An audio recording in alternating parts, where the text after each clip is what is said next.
Realms of Peril and Glory will begin after these short messages.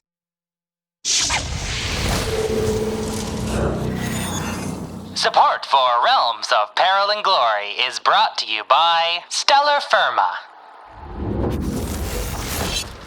Hey everyone, just coming in at the top of the show to tell you a little bit about a show called Stellar Firma that our very own Maddy Searle has worked on. Maddy, would you mind taking it away? Absolutely no worries.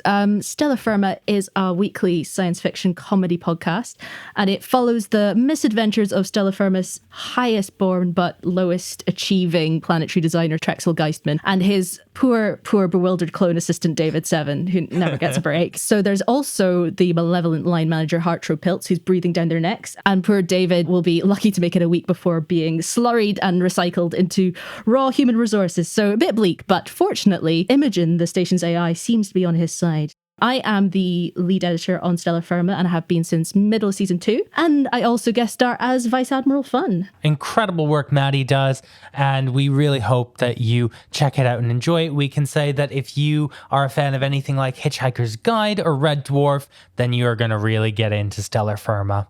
You can find Stellar Firma wherever you listen to podcasts.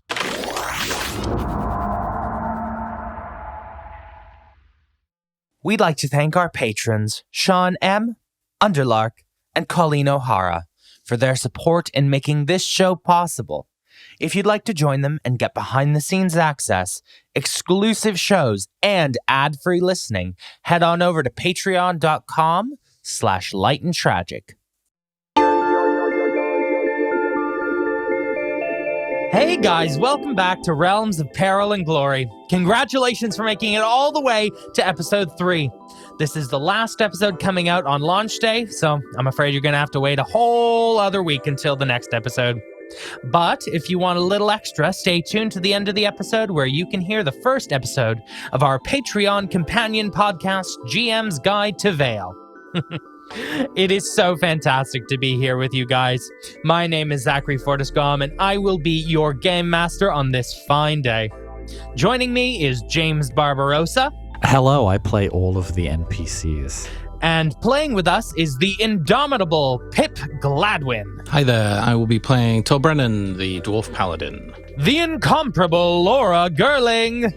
Hello, I'll be playing Maerydyth Wimver. The iconic Maddy Searle. Hello, I will be playing Isadora Ravenwood, the Necromancer. And the incredible Elizabeth Campbell. Hello, I will be playing Zongroff Gralshak, the Orc Rogue. We are playing a game called 13th Age, a D20 fantasy TTRPG designed by Rob Heinsu, lead designer on D&D 4th edition, and Jonathan Tweet, lead designer on D&D 3rd edition. And it's published by Pelgrane Press. If you want to check out the game system for yourself, head to the podcast description where you can find a link to Pelgrane Press's website. Now, does anyone actually remember where we left off? Yes, we left off in I believe we were in a bar not too far from the... We had Moira's speech. You are absolutely correct. You were all sat in a pub, day drinking, after a death-defying encounter with a pair of automatons wielding time magic and protecting a machine rigged to explode, planted at the top of the New Harbour Clock Tower, deafening door. In the wreckage of the machine, you found clues emblazoned with the symbol of the rapscallion crime family. After she finished her speech, you were all thrown into another vision of the future. New Harbour was seemingly saved, until the vision turned and the city once again laid in ruins before you. So if everybody's ready, let's get started.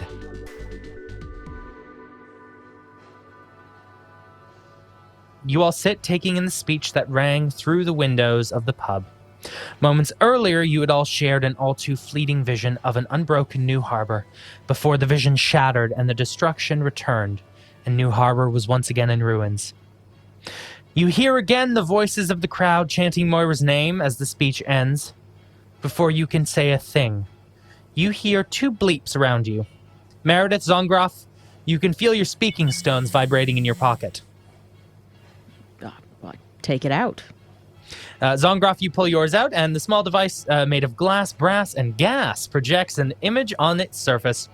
You have an incoming communication from Constable Pine Silver. Hello? Oh, Hey there, Sergeant. Is Constable Silver here? Yeah, no, I do know who you are, Silver. Yes, hi. Yeah, I know. I just didn't. I wanted to make sure you remembered me. Yep, no, it's always a pleasure. You all right? Yeah, I'm good. Actually, a lot's actually gone on in my personal life. I don't know if you mean about that or particularly just to do with work. I mean, maybe work first, and then maybe later we'll... Oh, yeah, no, fair enough. That's probably reasonable, yeah. It's a very long story, and it's got a lot of tragic turns in it. Well, I'm always here to lend an ear, maybe after the work news, because it's the middle of the day, just, on the clock. Oh, yeah, of course. No, yeah, of course. I actually just wanted to let you know that the human lady who had some info on Detective Ironbone, she's actually gone. Damn it! Yeah, no, I'm sorry. No, it's all right, Sergeant. A lot of people leave and never come back. It's okay.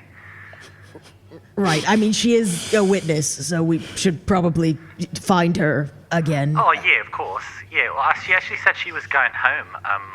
I guess she didn't fancy waiting any longer for you. I got her address though. Right. Yeah. If you give it to me, I'll go and apologize.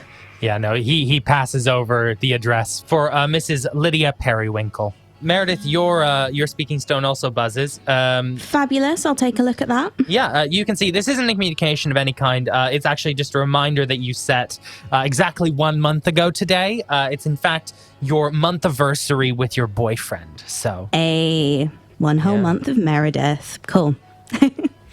Right. Look, I'm sorry, guys. I know we're kind of in the middle of something, but I actually have to work on the case. Yes, we do. Yeah, we better get back on that. I think I gotta go. No, it's cool. I'm super busy as well, it's actually, I've been here 1 month today. So that's exciting for me. Yeah. Congratulations. Thank you so much. Uh-huh. Yeah, Torbrennan, I guess we should go. Of course, duty calls. Perhaps we should make a plan to reconvene at some point, given that we are all part of this, sharing these visions as we do. Yeah. Would you like to all exchange kind of speaking stone details? Yes. Yeah. I take it down, and I mean, I think we're still kind of, there's more to discuss, despite the fact that Zongroff's been reminded about reality and, actual job responsibilities. I think, Zongroff's going to propose that they maybe meet up tonight.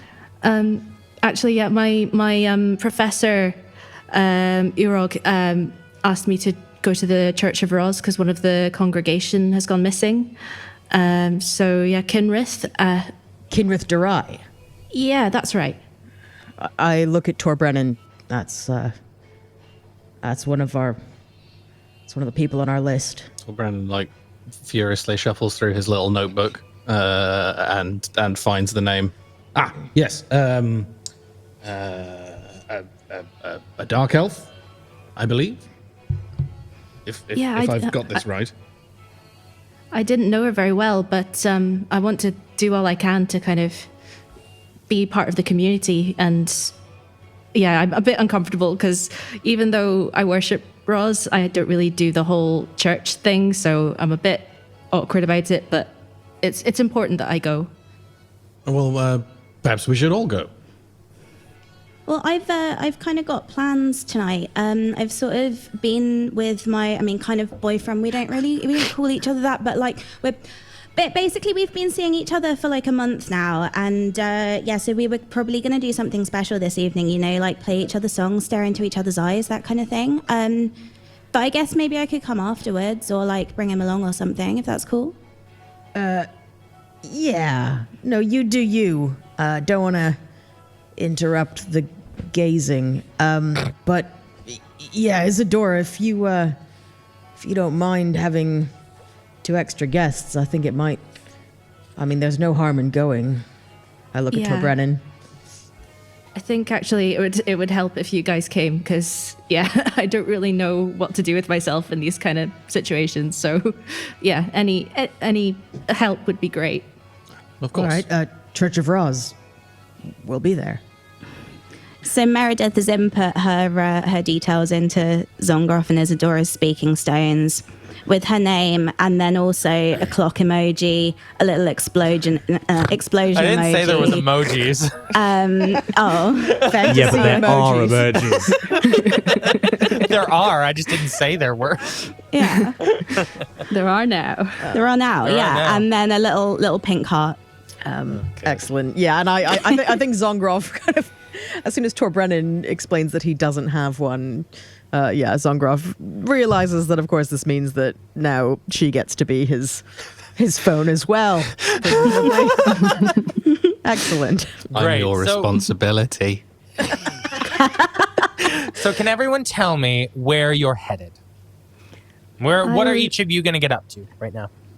I would like to go to the library and look up information about the orb that we discovered until the Amazing. ceremony. Thank you. Torbrennan, Zongroff, I presume you're headed over to Madame Periwinkle's house? Yes, please. Okay.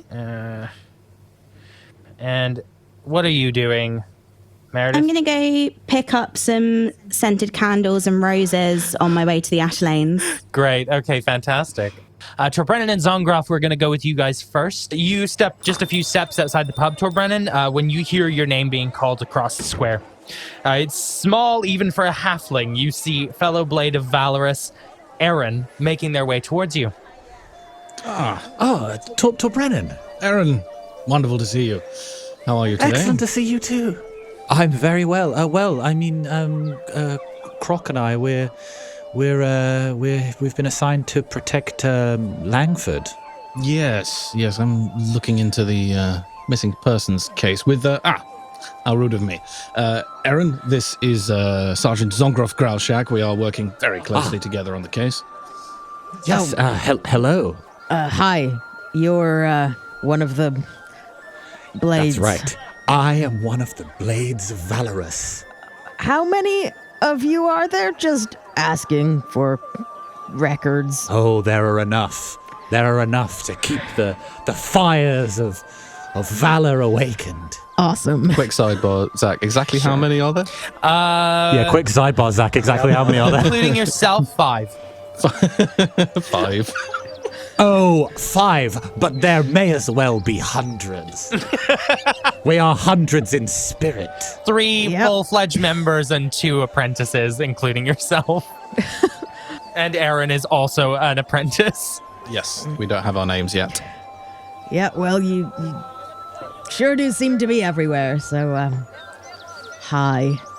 Yes, we are everywhere. No evil shall escape our watchful eye. Isn't that right, Torbrennan? Quite right, Aaron. Quite right. Sorry. What can I do for you? Yeah, you're protecting Langford? Is that... She Oh, hired that's right. you? She's... Oh, well, I mean, all of the blades, we've all been hired to protect her. I believe Torbrennan is hired as well, are you not? Yes. I have been assigned specifically to investigate the missing persons case, rather than bodyguard duty. Although I do envy you that position, Aaron. Very prestigious. Where the action is, If there's any trouble, I'll be right on the front lines. as always.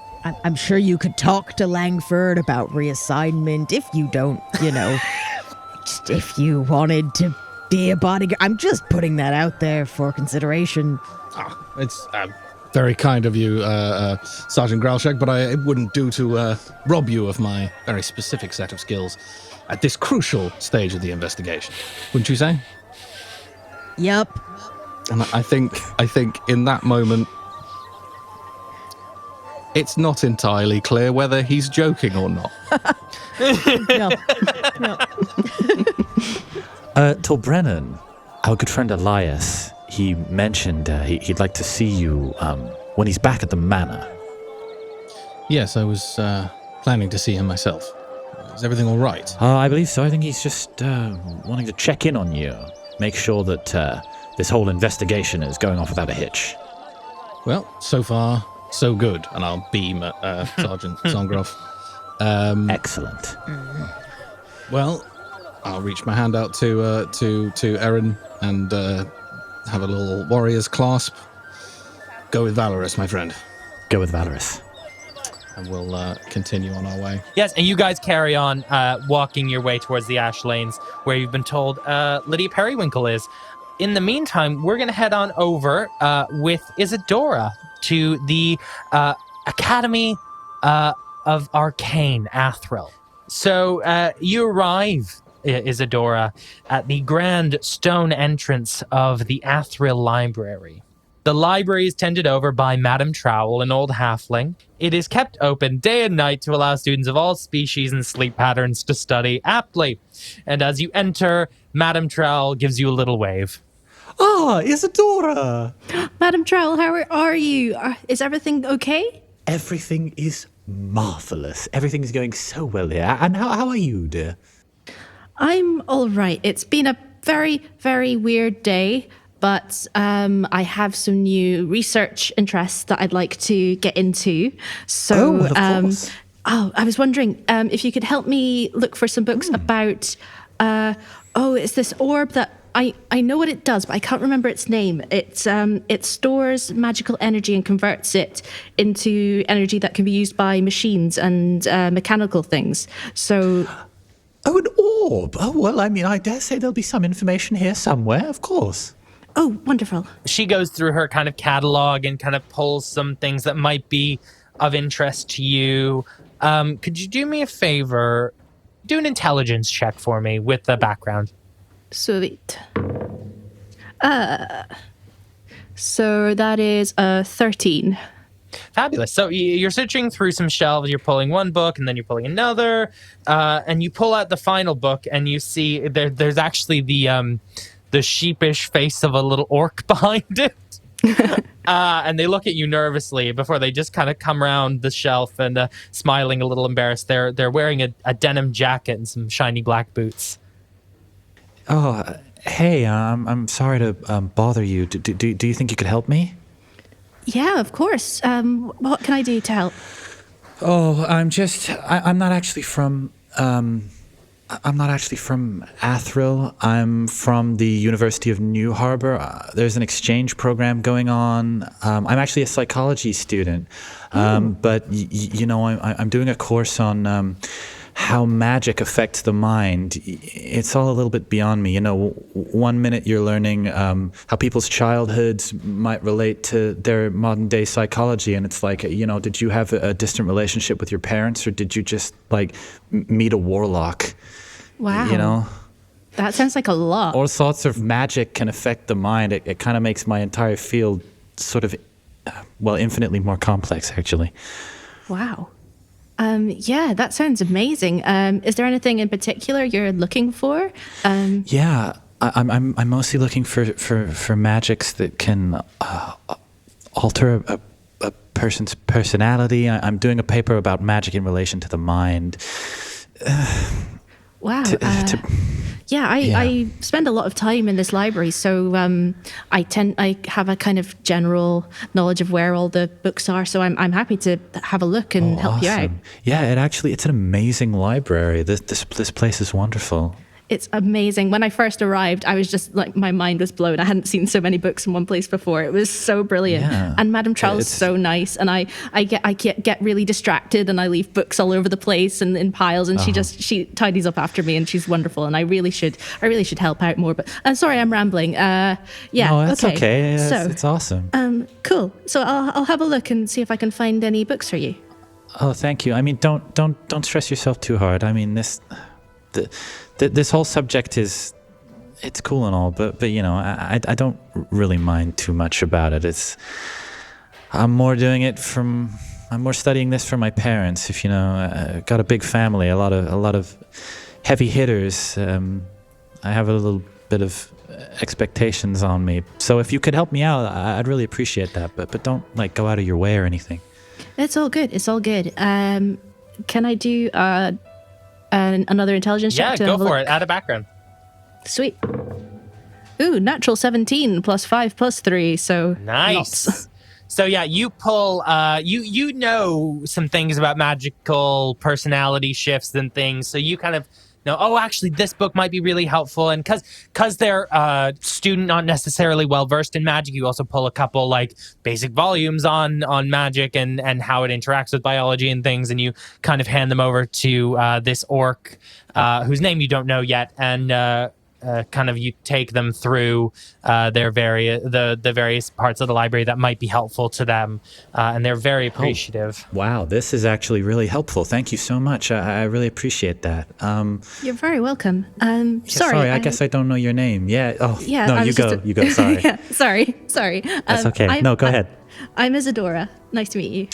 Oh, nice to meet you. I'm Zektog Gralshak. Oh wow! Oh, do you know? Are you related to Zongroff? Yeah, we're siblings. One of the big shots I was telling you about. Oh wow! Yeah, it must be. Yeah. What's it like having Zongroff as a sibling? That must be interesting. No, it's cool. It's great. It's like I say, it's lot of family members, big family. Everyone's doing great things, and it kind of. I don't know. It kind of feels like a lot to try and keep up. Yeah, having sort of big expectations put on you, that's a lot. But yeah. I hope you can like find your own path and find what you're really passionate about. Yeah, I hope so. Yeah, I like to think that I'm on the right path. A little bleep bleep comes from Zektog's jacket, and there's a communication coming in on their speaking stone that they've got to take. Yeah, I'm sorry. I got to take this. I should probably take it outside. Not good in the library, right? Oh yeah. I think Madame Troll she's really nice, but when it comes to speaking stone, she's a bit iffy. So yeah, no, probably of course. Well, maybe I'll see you around. Yeah, definitely. It'd be awesome. Nice to hang out sometime. Yeah, that'd be cool. Cool. See you later. Zektog walks away, opening their speaking stone as they go. And you continue your search for different kind of ideas for magical items. You found originally in your first go over some books, and you kind of have a look now. You're reading through them, and you see that the orb is something called Vasa Magia. That's Vasamagia. It's a conjuration vessel. And it stores spell energy that can then be used at the possessor's discretion. It can be used to power machines, remotely cast spells, and a lot more from what you can see. This is how Vael powers itself. So there are what a 21st century person on Earth might consider light bulbs. These are illuminated using Vasa Magia, much larger than the ones that you have now. But this one appears to be a very small scale Vasa Magia for remote use.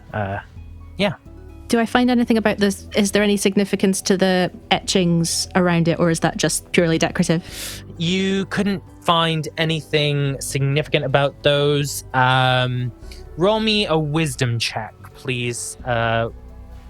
Alrighty. So that's 17. Yeah, so you get the impression that this isn't so much a design feature of Vasa Magia and more of a flourish by a manufacturer. So this is a kind of imprint that is given by someone who would have made the Vasa Magia rather than anything specific. Alrighty. Anything else that I can answer for you while you're here? Any other topics you want to try and get some answers to? I think I've probably researched this a lot myself, but I think I might do like one more check over following the conversation with Torbrennan earlier to see if there's any evidence anywhere of a necromancer doing good stuff. oh, bless. Okay. Roll me a intelligence check. Because you are so well versed in this, I will say that you can roll it at advantage. Sweet. Oh, one of those was a natural one, so that's good. So that is 16, and if I use my student background, that's another 3. So 19 total, is that right? Yes. Okay, so you see kind of the bog standard stuff, first of all. There have been a handful of notable necromancers through the ages, but the line ends with the Undying King. There have been necromancers from nearly all races on Vael. Though the records have been lost, it was believed that the Undying King himself was human. The Undying King is the necromancer who destroyed the human empire's capital and waged war on the human empire and all across Vael, and what caused the Age of Panic. That was the social regression away from magic.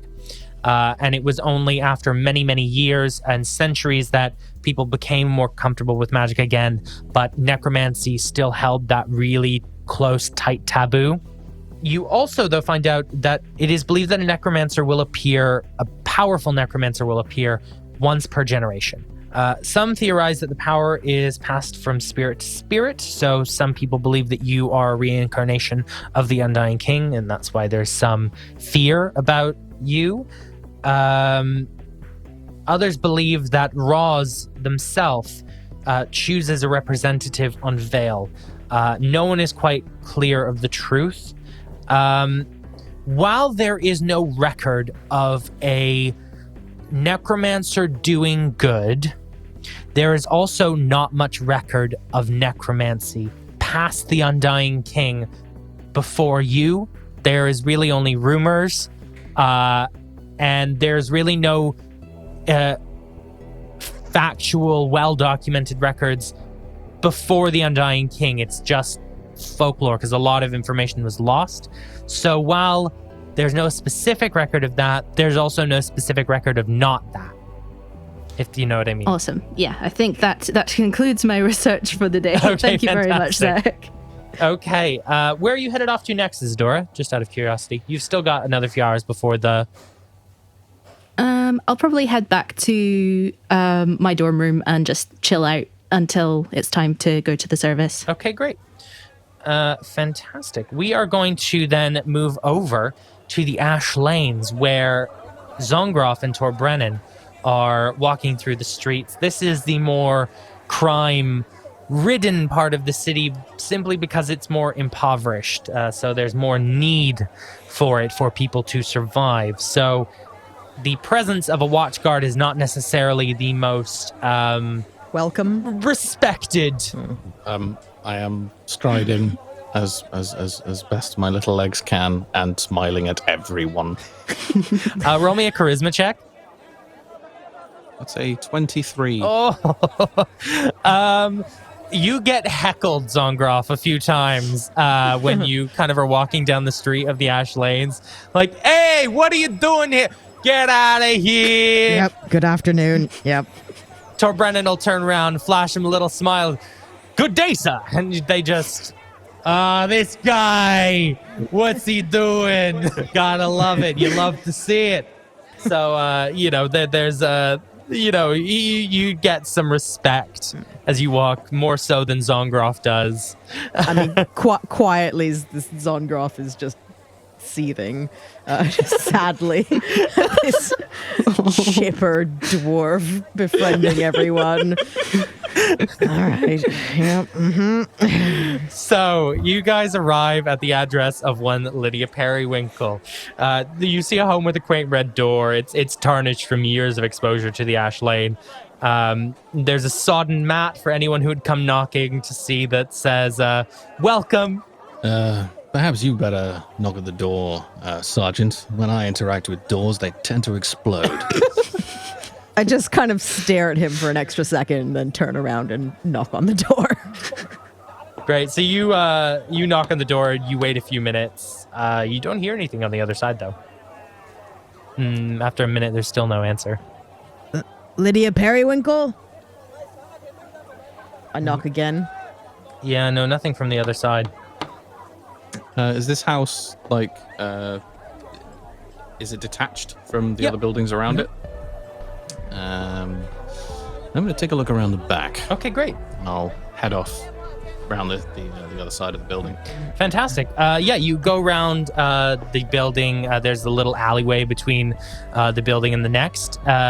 There's no door kind of in the alleyway, but when you get around the back, you can see that there's kind of this little kind of fenced off area with a little bit of grass and some hedges, and there is a back door there, and you can see that the back door is open. Cool. No one is looking, so I'm going to try and hop this fence. I'm still at the front door politely knocking. I want that said. I like that Torbrennan just asserts there's nobody looking. Yeah. As far as I know. As far as absolutely. I know. This is tight alleys. Like, people are absolutely looking, but roll me a dexterity check, please. Sure. That's a 9. You eat absolute shit. You just fall flat on your ass. Zongroff, you hear the clang, clang, clang of like this dwarf just like falling to the ground behind I just the house. pinched the bridge of my nose. I haven't even seen it, but I can guess something idiotic is happening. You do manage to get to the other side of the fence, Torbrennan, but it is in a crumpled heap. In fact, take 1 point of damage just for the hubris of it. It's the scene from Hot Fuzz where you hop up on the fence and it just goes. I'm fine. Okay, well you're still knocking, Zongroff, and you're in the little back garden, Torbrennan. I will go into the house. Just walk right in. Great, fantastic. So you walk into the kitchen. It's a clean place. This woman clearly lives a very isolated lifestyle. It's a little dusty. She must live alone, you think, because it's so small, and very clean place. I think about doing some investigating myself, and then I know it's not my forte. So I will walk to the front door and open it. Oh, hello, Miss Perry. What are you doing in the house? The back door was open. Come in, and I'll turn and walk back in. You absolutely cannot just walk into people's houses. I want to make this very clear. Can each of you please roll me a perception check? Yes. Yeah. It's only a 10 for me. Can I add my guard background? Yeah. Yep. That's 22 then. Great. So you are saying to Torbrennan, you can't just walk into people's houses. What do you think you're... And then the corner of your eye, something catches it. And you see that there's someone sat in a chair in the living room. Hand of an older woman sat very still. Hello? No response. Lydia Periwinkle? Nothing.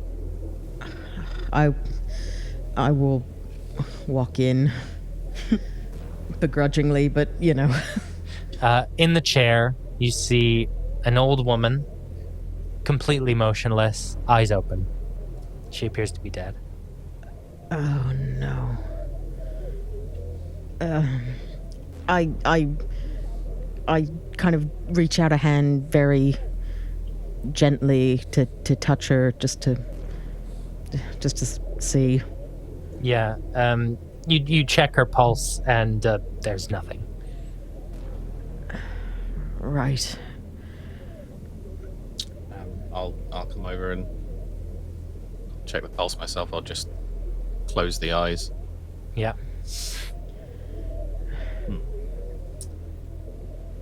Well. How does it look like she died? You can't tell. You can't see anything obvious. Roll me your paladin and your rogue. Yes.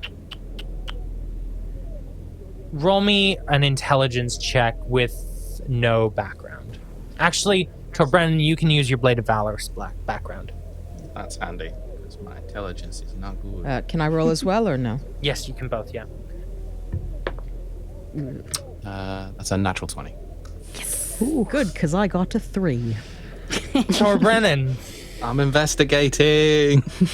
Also, someone's died. Yeah, this is a very somber and sincere moment, but there's just like a brief flash of jealousy that somehow Torbrennan is investigating much, much better than I am. Torbrennan, when you were traveling with the blades, you got a fair few instances of seeing what magical death looked like, and it looked a lot like this. There's no evidence of any overt physical side effects. You can't see any kind of distress on her. You get the faint sense of something magical, like a residue off of her. It doesn't feel natural. Sort of like, is it anything like the feeling in the clock tower? When we... No. I think those are different things. The magical sensation you were detecting was more from the kind of explosives and the Vasamagia, but not like this. This is a different thing. But I can be pretty certain this person was killed with magic. Yeah, with a natural 20, you can be certain they were killed with magic. I suppose she was very old. No. Well, I mean, yes, but... No, this woman was killed with magic, Sergeant. There's a trace of it in the air. I've seen it before, or things like it. I can't tell you how. I can't tell you what kind of spell. But this is a murder. Or at least a manslaughter. You're sure of this? Oh, I'm certain. I don't really do lying. How did you get into this house? The back door was open. I gallantly vaulted the fence and strode in, as is my wont. I ignore his description of of this B&E, and as soon as he says the back door was open, I'm going to draw my sticks and investigate the house to make sure no one else is in here. Okay, yeah. Cautiously investigate. Absolutely. It's a one-floor place, so there's not much space to be had. Roll me just a quick perception check, wisdom, background level. Okay. 14. You do kind of a quick investigation as thorough as you think is necessary. You're kind of batting around in case someone's got like an invisibility spell on them. No one's there. The most reasonable explanation you can think of is that after they killed her, they left out the back door. Fair. Perhaps there's a trail we can find. Tracks. It's never really been my wheelhouse, but Yes, I mean, this must have been recent. Silver said she only just left the Justice Hall. I mean, it couldn't have been very long. for there to still be some sort of essence of whatever was used to kill this person left. Yes, must have been recent. Perhaps we should hurry. Yeah. Okay, yeah, in which case I'm going to take Torbrennan on faith and I guess investigate the flat, the door, anything that might give us a trail. Absolutely. Okay, so I'm going to provide as much assistance as I can. Do you both want to roll me a perception check with a background and a level? Yes. It's a 19. It's just a 12 for me. You kind of are looking around the flat. You're looking at the door. You're looking at everything. It looks, from everything you can tell, from the recentness of the magic, it looks like someone did what you did. They came, they knocked at the door. She opened the door, let them in. They went and spoke in the living room where she was sat. And that's when it happened, and they left out the back door. You don't know if they left like when they heard you knocking. You don't know if they left 20 minutes ago and they're so far away you couldn't possibly catch them. What you do find is a written journal from Lydia. She clearly had kind of some issues with her memory, and she used this to kind of jot down things that she needed to remember. You see things like get prunes from the shop, pay for the magic electricity bill, things like that, just so she could remember. But what you do also see in there is that she says, saw one of the rapscallion boys follow that detective, that dwarf detective, down an alleyway right before he went missing. Okay, if there's no any way to reasonably kind of trail anyone out of here, there's nothing. You don't get any leads, right? There's nothing. It was so clean and so fast. Like nothing was left behind. They didn't sit down, as far as you can tell. It's That's just fine.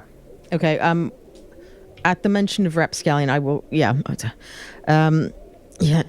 forgot, it's been.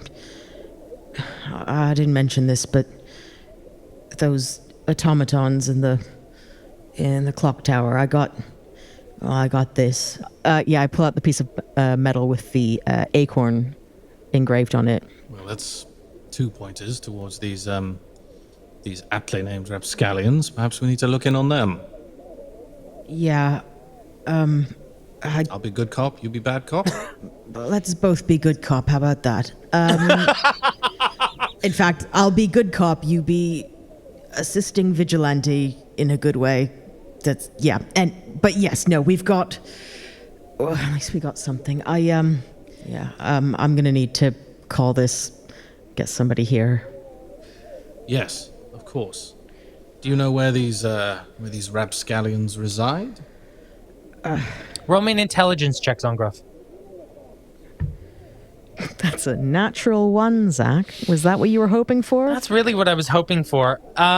You are thinking as hard as you can.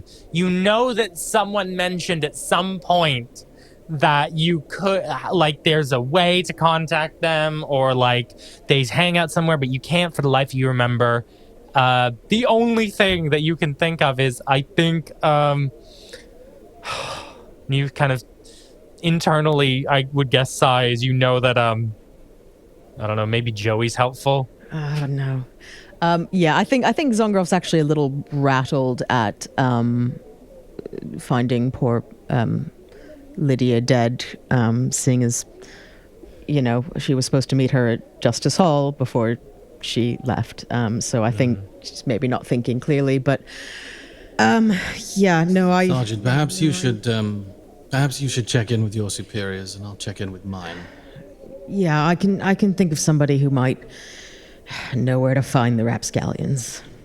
Yeah, I will call up. I'll call up Silver, because he knew that we were heading here, and let him know what happened. Yep.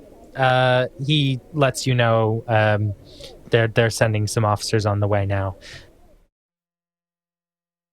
We're going to move over to Maerydyth. Maerydyth, you said you wanted to pick up some candles, some scented oils, I'd presume. Can you tell me what sort of things you've picked up from the shop, and I'll tell you how much money you've spent? So, I'm picking up red roses. I've got several scented candles. I couldn't pick just one, so I've gone for a mix. I've got vanilla, I've got raspberry, I've got jasmine. And that's it, I think. Great, okay, that's fantastic. No, wait. Massage oil. Oh, is it going that far tonight? Maybe it is. Yeah, maybe I'll pick up some massage oil as well. She's feeling optimistic. Okay, fantastic. So you kind of headed over, because you were close enough, you went to a shop in Old Harbour. It was quite pricey. You'd say that pretty much cost you about 5 gold, all that? Oh, sweet. Okay, cool. Which is quite expensive for all those different things, you'd say. I'm not sure I realise I've been ripped off, though. No. I don't think. I think you think it's premium quality product. That's why you paid more. Yeah, these are high quality grown-up items that. And can we just talk about how Maerydyth hasn't really kind of used massage oil before, and so she's just gone for a pineapple scented one because it had cute packaging. Yeah, the pineapple and rose and pineapple, rose, raspberry, jasmine, and vanilla. What a bouquet. Yeah. What a bouquet. It's all these really strong smells interacting with each other to make this medley of just scent. Just slightly nauseating. Romance. Assault the senses. It smells of smell. Yeah. Maerydyth, you're going to head back to where? Well, before I head back to Ash's house in the Ash Lanes, I'm going to just shoot. In fact, remind me, did I mention the open mic night to Isadora? I don't think you did. No, I don't think you did. Cool. Okay. I don't think you mentioned in it to that anyone. case, I'm gonna shoot a text to both Zongroff and Isadora saying, "Hi Hans, BT Dubs, forgot to mention earlier, open mic night at Cafe Pirelli tomorrow. Be there or be," little square emoji, little laughing hand over the mouth monkey emoji, kiss, kiss, kiss, explosion clock. Explosion clock. I'm just imagining the like split shot of Isadora getting that message and being like, "Oh yay!" and Zongroff getting that and being like, "There's been an actual murder." Yeah, we're at a crime scene. Why are we being sent this? What is? All right. Comedy and tragedy go together. This is It's true. Core There's a reason storytelling. where company's called Light and Tragic. To be honest, I don't really know that you guys have found a body at this point. So No, of course you don't. It was just Yeah, no, it's a lovely juxtaposition. Fantastic. So you're gonna head over back to the Ash Lanes. I am, yeah. I'm kind of gonna try and sniff some of the candles as I'm walking along, try and work out what my favorite one is. But You kind of walk up the stairs of the kind of complex of various flats and apartments that Ash lives in. You get the strong scent of raspberry in your nose, and you get to the door. Lovely scent of raspberry and jasmine, and you open the door, and as you unlock it, you hear the distinct sound of a kiss breaking. oh, And the rustle of sheets. this is a wee bit unexpected. Ash asks, "Who's there?" It's me, babe. It's Maerydyth. I nearly died today. I've had quite a morning. Meredith, babe. You didn't know you were coming around here, dude. I'm living here now. I live with you. Right. What are you? Yeah. Who have you got in there? What are you doing? Are you? Roll me. Do you go in? No, not yet. You're outside. Okay, great. Just like Meredith, you can't like pop around whenever you want, man. Like I have other, visitors sometimes. Okay, yeah, no, I'm going in. Roll me. In fact, you don't need to roll me a perception check.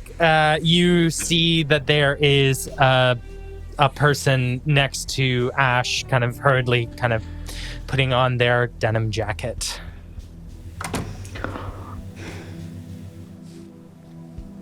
Meredith, Don't really understand. What? I thought we were like a thing. I thought it was just us in this, and like I know What? we don't use labels, but like I thought that was because we were like cool and our love was deeper than that, so we like didn't have to, like I thought it sort of when Meredith. yeah. the fractured riffling, we tour around a lot, and I like meet a lot of people, Yeah, and that all changed when you met me, because it was. you've definitely we had been this crashing connection, here, yeah. and you love it. I live this It's enriched your freewheeling life. life, man. Yeah, it's been I thought fine. we It's were been good. gonna- It's been great. But I thought we were going to But, freewheel like, together. dude. I thought we were like. I just don't really like being tied down like that, I'm man. not. Thing is, I'm not. Oh my god, this is the worst day. Okay, so Meredith. like.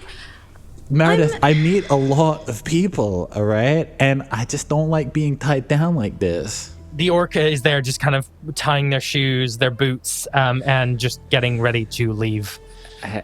Hey, look, I'm sorry. I didn't realize that this guy was like seeing anyone. This seems like maybe this is a whole situation So like we were, that I'm yeah, in. it was a whole situation, and I know yeah, it's not your fault. You've just walked into this, and like I totally feel you.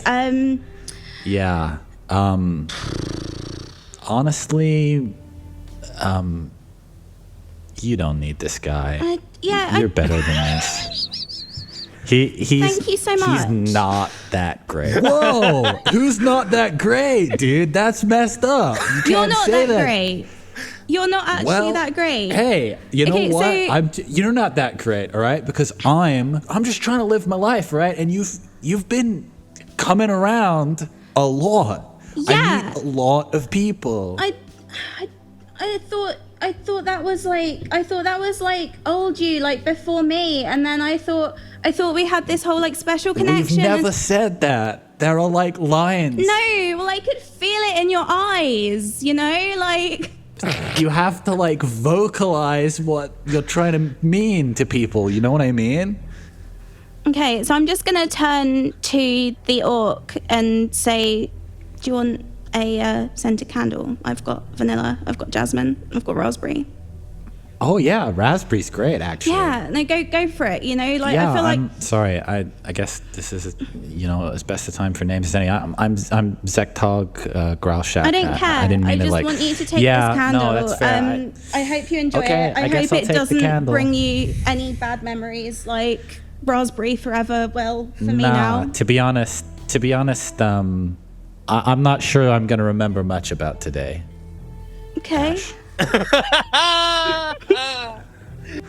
Not an especially memorable evening. You can do better than him, all right?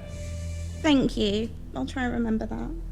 And Zektog walks out a little embarrassed, but feeling a little empowered by the advice that they gave you. Yeah, so I'm just gonna be like, well, no, it's fine. This is fine. I don't know what I expected, really. I shouldn't have come here. We never said we were exclusive, man. You can't put this on me, all right? I'm gonna walk out. Maerydyth, you walk out. You find yourself, you're on the streets of the Ash Lanes. Where are you headed? I'm going to Isadora's room. Yeah, you are. Do I know where she lives? Not at all. Would you like to call her? I'm calling Isadora. Okay, Isadora, you're sat in your room kind of getting ready for the ceremony in a couple of hours, and you just get the ring, ring, ring, ring, ring, ring on your speaking stone. Oh, And you see it's Maerydyth. Meredith, hi. Hi. What's up? So, so circumstances have changed, and I'm really in the mood to go to church tonight. So, can I come hang with you for a bit? Yeah, absolutely. I'm just like getting ready and stuff. I did some research earlier, and so yeah, come over. Cool. I bought you some roses. Oh, thank you. That's so sweet. Oh, I need to get a nice vase to put those in. Actually. Maerydyth, Yeah. how are you feeling on the inside right now? Torn up. Completely torn up. Roll me a charisma check to see how well you can lie to Isadora. Can I add a background? No. Can one roll deception to lie to themselves? It's a 14. Can you roll me a charisma saving throw, Isadora? Alrighty. So that's just mod. Just mod. So that is 15. You don't think that that Maerydyth is quite right? The change of plans, the kind of erratic behavior, the roses. She's just calling you up randomly. Something's not quite right with her. Oh, okay. Meredith, are you okay? Yeah, I'm fine. Everything's fine. I just sort of had a change of mind, and I just think church is the best place for me tonight. Okay, well, maybe we can talk more when you're here, okay? Yeah, that sounds great. Fab. I'll make some tea. Wonderful. See you later. See ya. Great. I just hang up and I just cry. Oh, just on the street. Yeah. Oh gosh. And from that really sad, depressing scene, we're gonna go back to Zongroff and Torbrennan, back on the case after that lovely little breakup there. So what are you guys doing in response? You found this woman. What's next? Yeah, well, if we've obviously made sure that somebody's coming to. Yeah, no, the officers have arrived. They're kind of detailing the scene. They can confirm, there's definitely some magical residue here. Makes complete sense. They're kind of looking for fingerprints and stuff. So you don't need to stay here to hold down the scene anymore. Cool. Do we have some time before evening before we think? Yeah, no, you've still got another couple of hours. Okay. In which case, I guess I'll go and see if I can find Joey. Oh, you know where Joey is, baby. Joey. Okay. So you're already in the Ash Lanes where you know he hangs out. You know his regular digs. You know this guy pretty well, unfortunately for you. So you guys kind of walk around. Torbrennan, Zongroff is leading you, I presume with some kind of like bemused expression. Look, there's this guy. I've dealt with him a lot. He's largely harmless he's not, but he's fine. You'll meet him. It's fine. So, you walk through the Ash Lanes, get a heck of a few more times, and then you arrive and you see down this kind of darkened alley, there's this huddled group of people kind of gathered around a man shuffling cards, kind of 3 cards laid out in front of him, and there's a man kind of sat opposite him, and he picks up one of the cards and just groans and tosses it down. He's really angry. Oh, what a shame. What a shame, bud. You lost out on the gold this time. But you don't have to go anywhere. You can win it back, What do you say? Oh, tell you what, just for you, one more silver piece. You can get another chance of winning that gold, eh? No, I think it's time for this man to leave. Constable Growlshack. At the sight of Sergeant. At the sight of a watch guard, the crowd disperses quickly. Yep. Hello, everyone. Have a nice evening. Hello, Joey. If it isn't my old nemesis, dumb Groff, nerd Yeah, not your nemesis, Joey. We've had the discussion. You are my nemesis, and I am yours, Growlshack. Yeah. Okay, well, remember that conversation we had about the cards on the street? Remember that? The many conversations? I have elected to ignore that memory. Yep. I have elected to forget this advice you have given me. Clearly. Look, Joey, believe it or not, I'm not actually here about the cards right now. Nonsense. We are 2 great forces in this city, and only one may prevail. This is Torbrennan. Torbrennan is just standing back, just kind of taking this in. Hey, man, how's it going? You doing all right? Yes. Yes, I'm well. You seem like a friendly guy. How you doing? I can be. Yeah. You play cards? You want to play cards? No, absolutely not. All right. Absolutely Hey, not. Hey, guys gotta make a living, all right? Yeah, but again, I just think that maybe like a technical college or maybe some factory work might be, not. Oh, you would say that. Always trying to foil my schemes. I know your game. Yeah. With these traps, with these tricks. The game is literally just the law. There's just like laws about that you can't. This is not why I'm here. Blah, blah, blah. This is my favorite character. Joey. With these games of ours. Joey. Leading to death for one of us for certain. I am regretting all my choices leading up to now. Joey. I mean, he did roll a nat 1 to get here. If I could think of anything else, it would. Yeah. Joey. I need to talk to the rapscallions. The rapscallions, eh? He gets a little shifty. He's not quite sure what he's meant to say. You didn't come around here to continue our divine feud that will shake the foundations of this city forever. This is about someone else. Joey, no doubt our epic feud will continue for I thought we had something special, Growlshack. But you come in here asking about the rapscallions. It breaks my heart. It honestly breaks my heart. Obviously, the rapscallions have nothing on you, Joey. You truly are the mastermind. Ha! I don't need you to tell me that, but it means a lot, actually. Thank you. If you could just give me some information, Can you roll me a charisma check, please, Zongroff, to see... Yep, my obvious forte, yes. Yeah. Oh, that's all right, actually. That's an 18. Okay. Yeah, I might have heard something about Leo Rapscallion. Do go on. I heard Vincenzo ain't been happy since he went missing. Vincenzo been stomping around the ash lanes, trying to figure out what happened to him, wringing a few necks. I heard something from a friend of mine about him yelling some sort of deal that Leo was in. I don't know what it is, but, it sounds serious. Any clue who this deal was with? Oh, plenty of people make plenty of deals. That wouldn't be right of me to go spilling the beans that easily, would it? I'll let you keep your cards today. Roll me a charisma check to intimidate. You can use your watch background. If you want, if you think intimidation is in the watch way. To be fair, I don't think I'm trying to intimidate him. I am.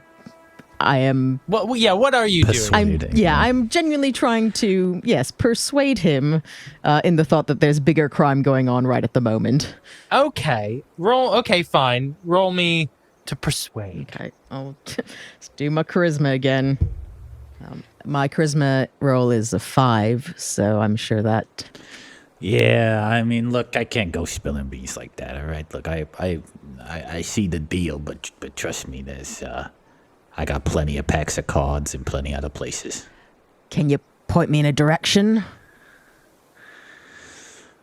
Well, I mean, it's it sounds like this is serious business. I don't know if I want to get wrapped up in that. I'll take sort of a couple of steps to Zongroff's side.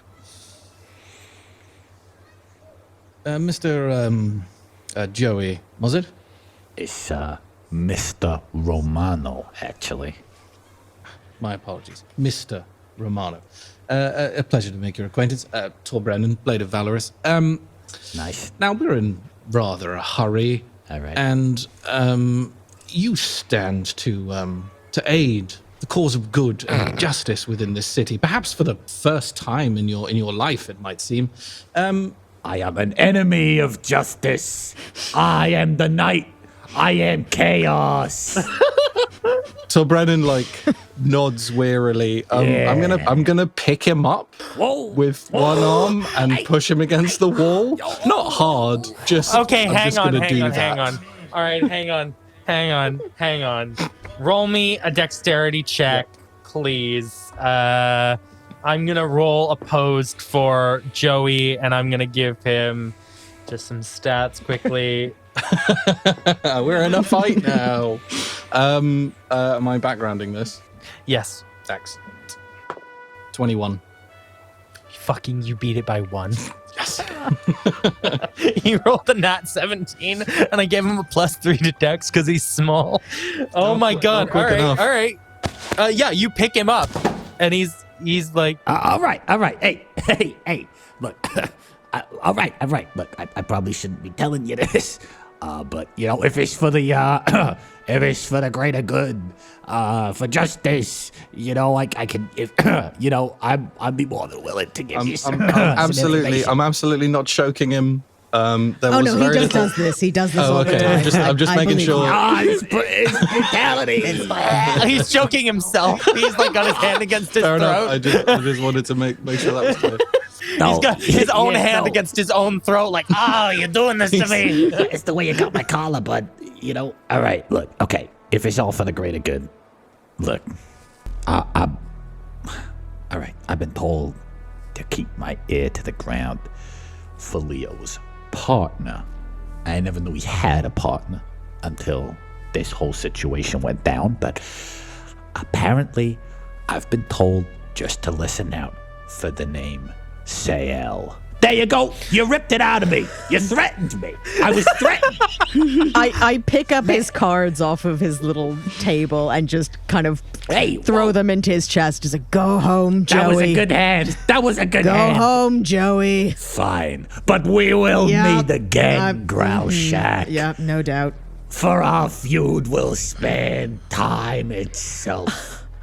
I kind of give a desultory shake of my fist just to humor him and then let him go. Oh, damn you. I think before I put him down, and he's sort of giving his little speech while I'm holding him up against a wall to Sergeant Galshak. Thank you very much for your cooperation, Mr. Romano. Oh yeah, no worry, man. You seem like a good dude. I'm going to reach into my little pouch and I'm going to take 5 gold and I'm going to tuck it into his pocket inside his jacket and just say, my friend, I like this guy. This guy is my friend. We're buds. You keep your ears open, sir, yes? I absolutely will. Oh, I like friend, that. I absolutely Perhaps will. we could have a conversation another time. And I'll put him. Oh, yeah, I'll put him back down I'd gently. I would be very interested in having more conversations, particularly ones as lucrative as this, my friend. Well, we shall see. Now, run along. Yeah, of course. Very nice to meet you, Mr. Torbrennan. Growlshack, I shall burn this city to the ground just to spite you. This whole world will shake with the wrath of our entangled destiny, etc., etc. I'll see you guys later. Yeah, bye, Joey. Oh, fuck, I love this guy. I like your arch nemesis.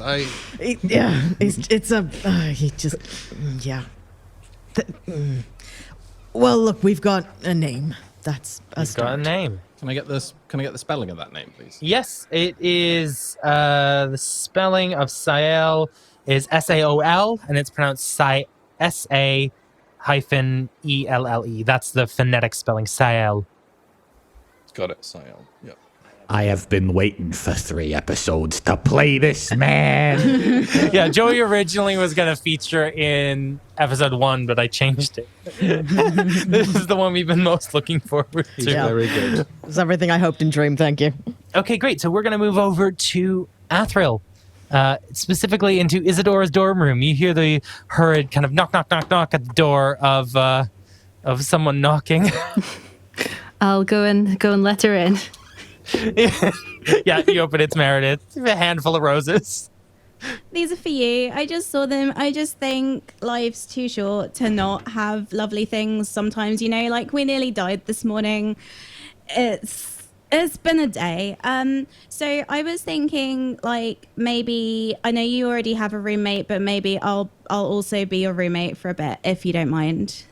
I mean, I'm not sure about the rules in the dorm about having people rules who are made to be broken, I think. I mean, I doubt anyone will mind. Yeah, I mean, I would love to Academics love me. Yeah, I'd love to have you as a roommate. I might have to talk to my professors about it and see if it's okay. But provisionally, yes, absolutely. Oh my God, lifesaver. Thank you so much.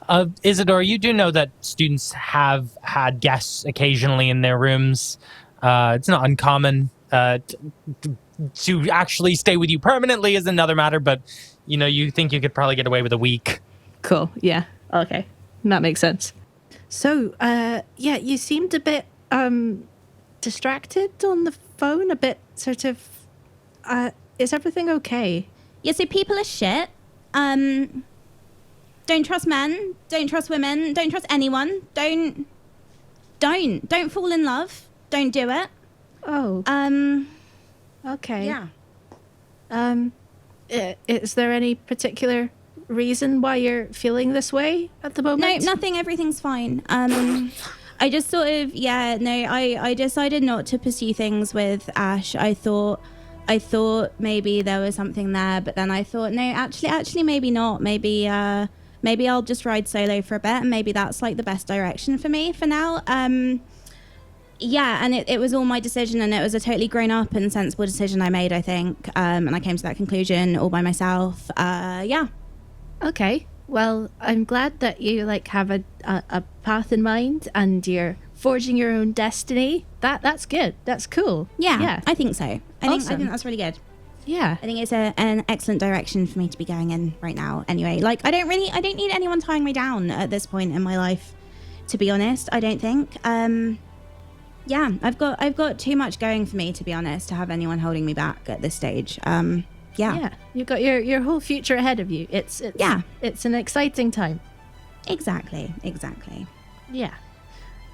So I did some research on the orb, and it's a Vasamagia, which is used for powering machines and casting spells remotely throughout the city. So I don't think sweet. it's a massive lead, but it did stop the machines. So that was down to you, bestie.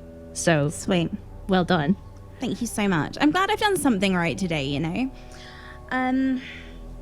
But yeah, Cool. So that's like progress, I guess. yeah.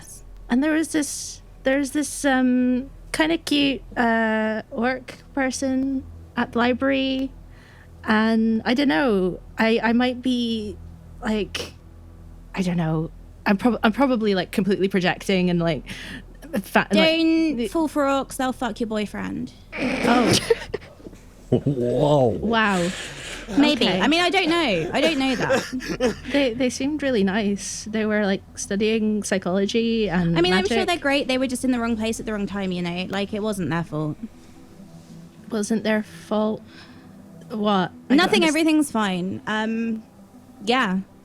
Okay. Go hang out with an orc instead of me, I guess. That's fine. Jesus No, Christ. Oh my god. Give me a moment to compose myself.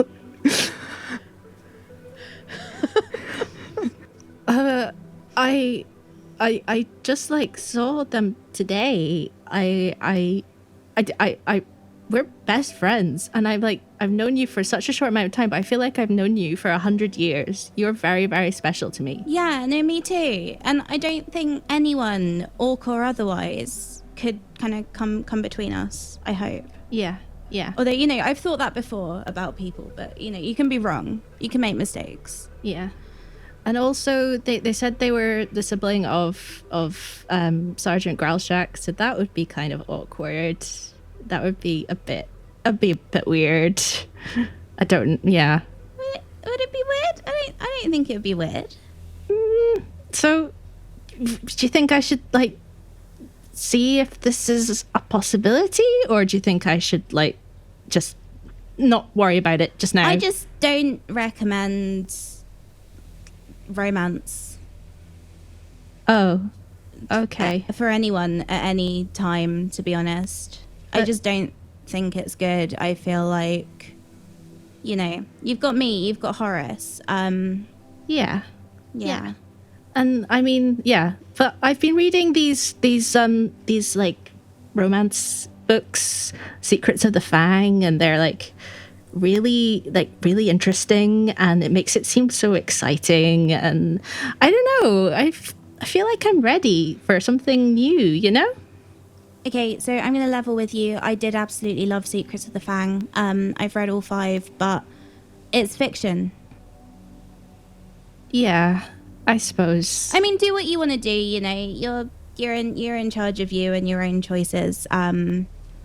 Just this is coming from someone who knows a lot about love and relationships. Like I wouldn't head into anything too fast because you know, like I've had friends who've made that mistake before, and it hasn't turned out too well for them. Yeah. Okay. I knew this girl who dropped out of school and moved cities to be with someone she thought she really liked. And then they weren't exclusive, and he never said, and she just assumed they were, you know, because like. Maerydyth, roll me a charisma check to see how much you can keep this bottled up. I was also going to ask if I could roll insight to see if I could tell she's talking about herself. Okay, well, it's a 23 from me. So. Yeah, no, you keep it bottled up and you're pretty convincing. If you want to roll charisma, you can, Maddy. I'll give it a try, even though it probably won't work. Yeah, that's a natural 5. I know nothing. No, yeah, definitely not. Yeah, no, you this is a very convincing story about a friend of Maerydyth's. Yeah. Okay. Well, yeah, I suppose if you make a mistake, you learn from it and you move on. And the only way to learn is to try things and see how it goes. So Yeah, definitely. Yeah. yeah. So Right. What do you think I should wear for this service? Because I have no idea if there's like a dress code or anything. What do you think I should wear? I've never been to a kind of prayer service before. So I mean, I don't really know. Yeah, I've got this kind of quite plain black thing, but I don't know if that's like too sad. If that's like. I mean, you could like jazz it up with some accessories, I reckon. Yes. Yeah. Okay, cool. Let's do this. So you go to work on a wonderful fashion montage, trying on different outfits, different accessories. And what is the outfit that you settle on, Maddy? It will be a very simple black dress, but with kind of layered purple jewelry. Fantastic. And it's probably a bit too ostentatious for this particular event, but she's happy with it. And as you do a kind of final turn to kind of show off Maerydyth, and Maerydyth's like, yay, fantastic. In the finale of this dress montage, you get the little ping that it's time to go. Okay, cool. Do you wanna head on over to the church? Yeah, sounds good. I'm ready. I'm so ready. Awesome. Cool. Thank you for coming. And I presume that Torbrennan and Zongroff, you're also headed over there. Yeah. Yes. Fantastic. So, you guys travel yourselves from the Ash Lanes. You don't actually have far to go from the Ash Lanes to the Church of Roz. It is right on the border between the Ash Lanes and the Ivy Lanes, so really quite close to where you are. You guys have to travel a little further in the city, but you make it in time. Kind of night has fallen. As you all arrive, you kind of all see what is perhaps the smallest church in the city. This is a city that is full of monuments to Dor and Vitwin and Marwyn and huge kind of cathedrals to these gods. And what is the smallest church in the entire city is the Church of Roz. It's a dark, pointy building, and it's lit up with dim orange lights in the sign outside, saying that there is a service, that services are held every Roz day at midnight, 10 and noon. And it also says tonight, prayer service for Kinrith Dorai. And you all see each other as you approach the church. Good evening. So I decided to join you guys after all. You know, I just thought you could really use my company at an event like this. You know. Yeah, I thought you had some big romantic evening planned. No, nothing like that. Oh, okay. I just look at the look in her eyes. Yep. Okay. Not gonna touch that one. No. Right. Shall we? Isadora, why don't you lead the way? Okay, cool. I'll go and see if Professor Urog's around. Yeah, they'll probably know what we do. So. No, that's fair enough. You lead the way up the steps through the doors to the nave of the church, the kind of open area. You see a handful of people are just kind of milling around between the pews. And Isadora, you see Professor Urog catches your eye from across the room and comes up to you. Isadora, it's excellent to have you here. Thanks for letting me know this was happening. And yeah, is there anything I can do to help or set anything up? Of course, I was just talking to the other members of the church about you. They're all going to be absolutely warmed, comforted by the fact that you decided to join us this evening. Thank you so much. Isadora, you see that a few members of the congregation are looking at you quite excitedly, and kind of look at each other and smile, and they seem to know who you are and be quite excited to have you in the church. I'll just very sort of cautiously wave with a sort of half smile. We have to keep these communities alive by bringing in new people and new perspectives, you know. Yeah, that makes sense. Yeah. It's Gak, isn't it? Professor Urog, Zongroff Gralshak. I think we've met. Yeah, I'm sorry. I brought some other folks. I hope that's okay. No, of course. You know, this is a wide community, and I'm sure as many people here to remember Kinrith is as good as possible, yes. Well, looks like you have a lovely service in store. Why are we so keen on Isadora?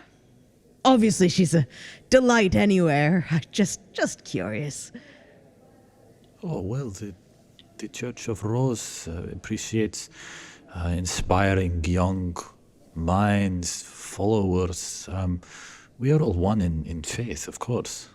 She also explains that as the necromancer, they believe she is the divine expression of Ross in Vael. Wow. Yes, Ross is the god of death and passing on, and it's Isadora, the necromancer. She has not much else appreciation in the world, not as much as here. Yeah, it's a lot of responsibility, and I don't. But no pressure, young one. We are just glad to have you here with us. Thank you. I don't feel like I'm particularly special, but I'll Don't we say are that all about special. yourself, Isadora. Yes, of course. Your young friend is right. We are all special in the eyes of Rose, and you in particular, of course. Thank you.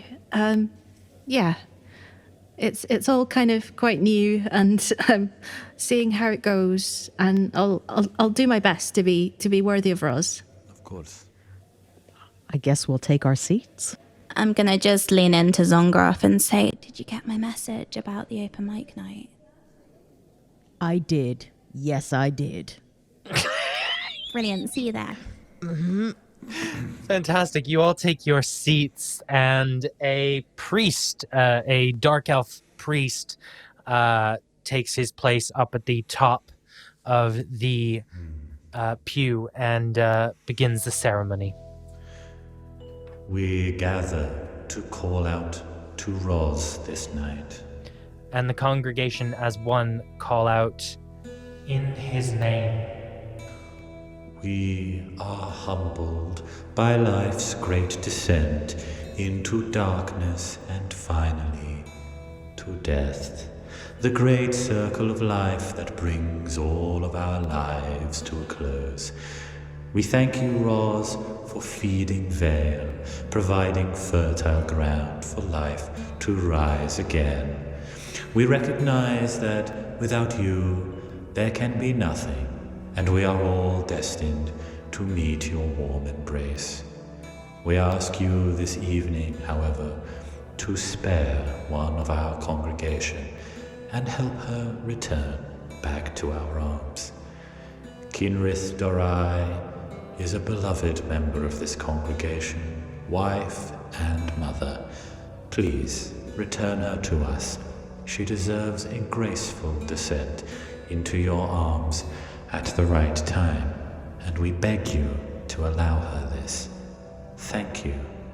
Verum Kidem. The congregation again parrots the high priest, chanting as one, "Verum Kidem."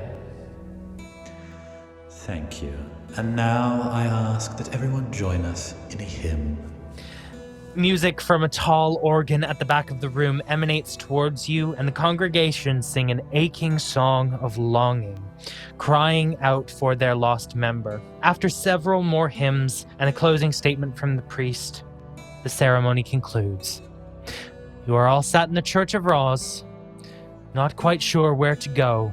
You found the dead Lydia Periwinkle, and some of us have lost more than we're willing to say this episode, whether it be their dignity, their pride, or their boyfriend. Can you possibly understand what is to come? We will find out in the next episode of Realms of Peril and Glory. Thank you so much, everyone, for joining us. I'd like to remind you to stay put after the credits to listen to the first episode of GM's Guide to Vael, where we will learn a little bit more about the Pantheon of Vael.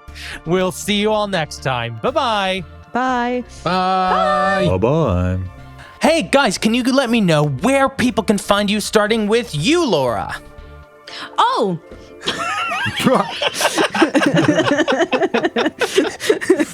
Yes, you can find me on social media with the handle at @bylauragirling, and also my Etsy shop is bylauragirling.etsy.com. Fantastic, thank you. Maddy, where can people find you? You can find me on Twitter at Maddy_abstract. You can find a bunch of stuff that I've done at rustyquill.com, and you can also find my personal podcast stuff at snazzytapier.wordpress.com. Amazing. Liz, where are you? I'm on social media at Liz X Campbell. That's Liz, the letter X, Campbell. And if you'd like to hear some more of my dulcet tones, I do a little bit of voice acting on the podcast No Space for Heroes, which is a sci-fi adventure series. Thank you very much. And Pip, where are you? Look to my coming at first light on the 5th day. At dawn, look to the east. And also in your podcast feed, perhaps the Orphans, Wooden Overcoats, Victoriosity, and such like. Pip is never late. He arrives precisely when he means to. Incredible. And James, what have you got?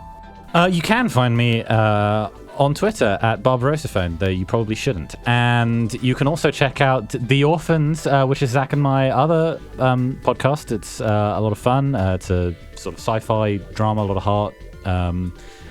You just search The Orphans on your podcatcher of choice, and check out my Christmas special. It's coming up. For Realms of Peril and Glory, it's You Awaken in a Strange Place, and it will be sort of the start of a series of those. And also, if you want to get in contact with Pip, send me a message on Twitter, and I will leave him a scary voicemail at 3 a.m. He'll do it. He's done it to me. Anyways, you can find me personally at ZachFG on Twitter. That's ZACKFG. And you can follow Realms of Peril and Glory on Twitter, Instagram, and Facebook at RealmsPod. The best way to support the show is to head over to patreon.com/lightandtragic, where you can get bonus episodes, exclusive games, production updates, and a lot of really cool stuff that I know you're going to want to get your hands on. And you can check out the link in the show notes for a link to our merch store, which has incredible new Vael merch launching alongside this release. So, thank you very much, guys, and we'll see you next time. Bye. Bye. Oh, bye.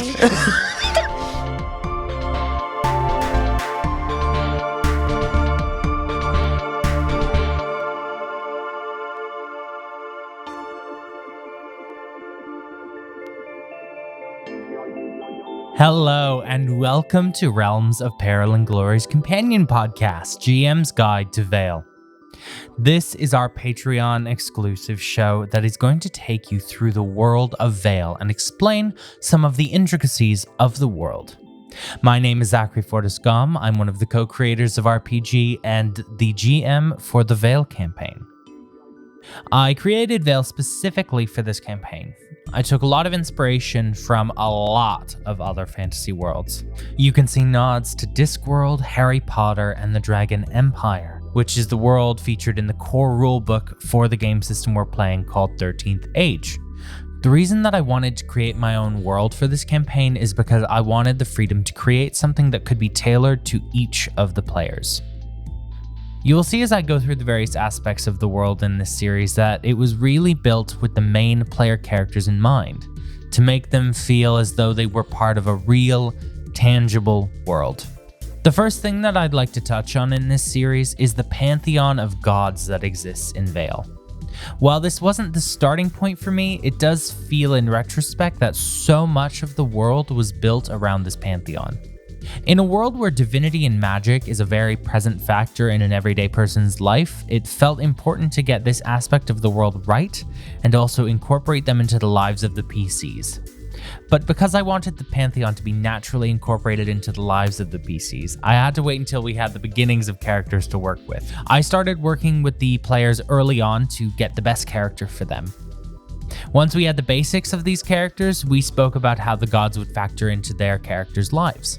Maddy, who plays Isadora, came to me early on with the idea of playing a necromancer, which immediately necessitated that there be a god who dealt with death. And then Pip came to me with the idea of Torbrennan's band of mercenaries being founded on an ancient text uncovered by its leader, detailing the heroics of a largely defunct god of heroism. It was a very specific idea that I absolutely loved. The players were such a huge part of the creation of this pantheon that it only felt right to start from this point. So I went to work incorporating them into the world. Let's start at the very beginning. I've heard it's a very good place to start. The Velesian Pantheon is made up of 7 gods. In the mythos, Dor and Ros were first. Dor was a being of pure energy and life, the feverish exuberance of life teeming to be unleashed. Alongside them was their natural counterpart, Ros, a being of entropy and decay. They formed an incredible symbiosis. Ros would consume the tremendous energy that Dor let off, and in turn, Ros would feed Dor, fueling the cycle of life. This vision of the cycle of life in Vael felt right. Isadora wanted to come from a place of feeding life through decomposition. It is the idea that necromancy can be positive, and that death can feed into more life. The whole notion was exactly what Maddy wanted to go for with Isadora, and I felt that principle needed to be present in the understanding of life and death at the very core of Vael. Though whether that is understood in practice by the people of Vael is a complete other story. From the union of Ros and Dor sprang 2 more beings. Feyril took after Dor and brought light into the world. Velesian took their cues from Ros and filled in the space between with darkness. Feyril and Velesian defined the work that Dor and Ros had created in their union. It felt important to me to create a balance between light and darkness, just the same as there is a balance between life and death. There doesn't need to be conflict because one cannot exist without the other. Again, I touch back on the idea of an equilibrium in the natural world. There is a balance that allows life to flourish. From the work that Feyril and Velesian did sprang Maerydyth and Vitroel. They blossomed and bloomed in both the light and the dark. From them spawned a manifestation of their joint work. It was called Vael, a world that represented the best of them. Maerydyth grew intense flora, incredible oceans, forests, and ecosystems. Vitroel created incredible fauna, creatures of all forms, and people with thoughts, feelings, and autonomy. Finally, from all this incredible creation came a final being. A being to represent the delicate balance that exists between these incredible opposing forces. This being was called Driswin, the representation of balance. Driswin defines balance within the world, keeping life and death in constant equilibrium. As you can see, there is a clear theme of balance between opposing forces in the world. I wanted to instill this understanding of the importance of balance and the cycle of life, and how you should respect that balance. Now, once the idea of who these gods were was created, I needed to get back to work on the idea that Pip had brought me for Torbrennan about a largely defunct god of heroism. I love this idea, but a god of heroism doesn't exactly fit in the structure that I've built up to this point. So, I thought perhaps that in folklore there was another view of the gods. Perhaps Dor could have a child. Perhaps that child would be considered a god of heroism by some. I decided to go down the idea of a demigod of heroism. I was given the name Valorous, so I ran with it. I built out the idea that during an era of the world's history, stories were passed down from generation to generation about the children of the gods who did incredible things. I will explain more about these folk legends and the children of the gods in a later episode of GM's Guide talking about the Blades of Valorous. Overall, the gods have worked their way into everyday life on Vael, even in small ways that the average person might not recognize. The days of the week are named after the gods.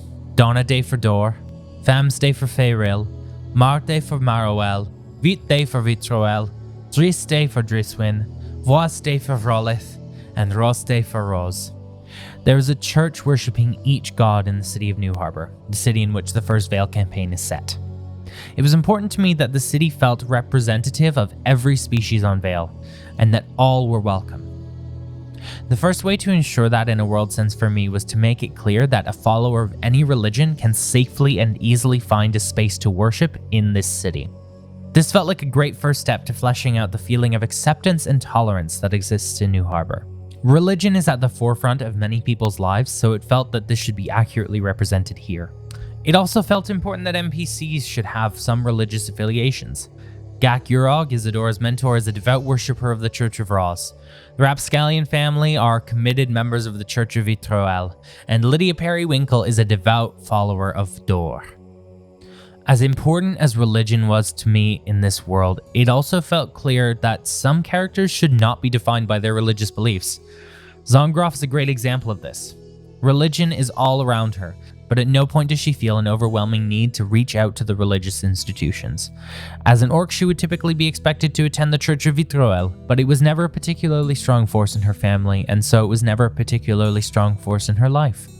The presence or lack of religion in a character's life in Vael has a huge impact on their day-to-day.